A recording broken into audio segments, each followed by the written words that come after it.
Hello दोस्तों, प्रणाम आप सभी को। जय माँ भगवती, जय माँ चंडी। हेलो दोस्तों, आज जो हमारा विषय है वो है भक्ति का नाटक करने से क्या होता है। तो दोस्तों, जो व्यक्ति भक्ति का नाटक करता है वह कहीं ना कहीं इसका परिणाम भी भोगता है। अब भक्ति के नाम पर कोई व्यक्ति धन इकट्ठा करता है, कोई मान सम्मान बढ़ाता है, कोई कोई अपनी जो जिस चीज़ की कमी है उस चीज़ को भक्ति के द्वारा प्राप्त करता है। उससे देखो दोस्तों, कहीं न कहीं उसका बहुत दुष्परिणाम भोगना व्यक्ति को पड़ता है।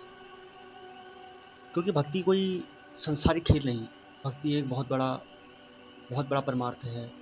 भक्ति की असली सच्चाई एक भगत ही जानता है। जो इस लाइन पर है, जो भक्ति करता है वही इस लाइन को जानता है। क्योंकि आध्यात्मिक ज्ञान एक ऐसा ज्ञान है जो सूक्ष्म ज्ञान है, जो हमारे अंदर से भावनात्मक रूप से प्रकट होता है। इसमें सांसारिक बोध का कोई महत्व नहीं।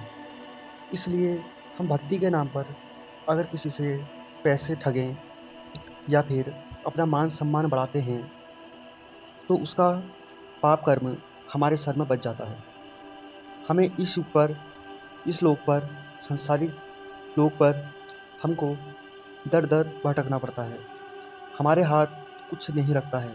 जिस सफलता में हम हाथ डालें वो सफलता हमारे हाथ नहीं लगती है। और ये लोग तो ख़त्म होता ही होता है, परलोक भी ख़त्म हो जाता है। क्योंकि भक्ति में इतनी शक्ति होती है। अब इस शक्ति का कोई दुरुपयोग करे, दुनिया को बेवकूफ़ बनाने में करे, तो वो उसका परिणाम अवश्य भोगता है। इसलिए दोस्तों, भक्ति एक बहुत ही अच्छी चीज़ है, बहुत अच्छा एक विषय है। जो आदमी भक्ति लाइन पर है वही इसको समझ सकता है। और दोस्तों, इसमें एक चीज़ और आती है, वह यह है कि अगर कोई व्यक्ति भक्ति का नाटक करके दूसरों को भक्ति मार्ग में जोड़ता है और उनसे धन संपत्ति या मान सम्मान की कोई अभिलाषा नहीं रखता है, तो वह उसका पुण्य बनता है। इसमें भी दो कारण होते हैं। जैसे कि किसी ने किसी को भक्ति योग में जोड़ दिया, जोड़ने के बावजूद उसके बाद वो पीठ पीछे कोई भी आचरण करता है, गलत आचरण करता है, तो उसका कहीं ना कहीं फल उसको पुण्य मिलता है।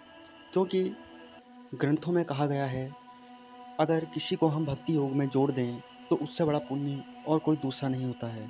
किसी भटके हुए को हम रास्ता दिखाएं तो उससे अच्छा पुण्य और कोई नहीं हो सकता है। परंतु कोई भगत किसी को भक्ति योग में अच्छी सलाह देता है और खुद गलत आचरण करता है, तो उसको कहीं ना कहीं पुण्य भी और पाप भी दोनों भोगना पड़ता है। अब ये लोग में तो लोग, परलोक में भी उसको पक्का भोगना पड़ता है। दोस्तों, मैं इसका आपको एक उदाहरण सही समझाता हूँ। जैसे कि हम मिठाई वाले की दुकान में जाते हैं तो हम मिठाई से मतलब रखते हैं, मिठाई वाले से मतलब नहीं रखते हैं।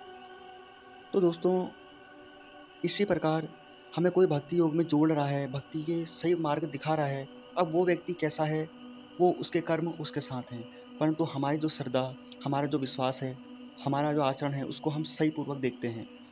तो दोस्तों, हमारी तो उन्नति प्राप्त होगी, साथ में उसका कुछ पुण्य सामने वाले व्यक्ति को भी जाता है, जिसके द्वारा आप सही रास्ते पे आए हैं। तो दोस्तों, हमेशा भगत को, हमेशा साधक को सही मार्ग का चयन करना चाहिए।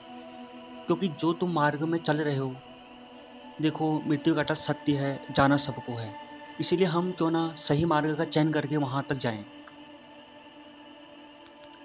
असली भगत, सच्चा भगत वही होता है जो सही पूर्वक कर्म करके, धर्म पूर्वक कर्म करके हमेशा सत्य बोलता है, और जो अनुभव खुद करता है वही सामने वाले को भी करवाता है, अर्थात उसी के बारे में सत्य बताता है। तो दोस्तों, इसका सब मिलाकर एक परिणाम निकलता है कि भक्ति का नाटक करने से क्या होता है। भक्ति का नाटक करने से आदमी को पुण्य भी और पाप भी दोनों भोगने पड़ते हैं। आपको ये वीडियो कैसा लगा दोस्तों, ज़रूर बताना। और अपना कोई प्रश्न है तो वो हमको ज़रूर बताना, हम आपका प्रश्न का उत्तर देंगे, ज़रूर देंगे। जय माँ भगवती, जय माँ चामुंडा देवी।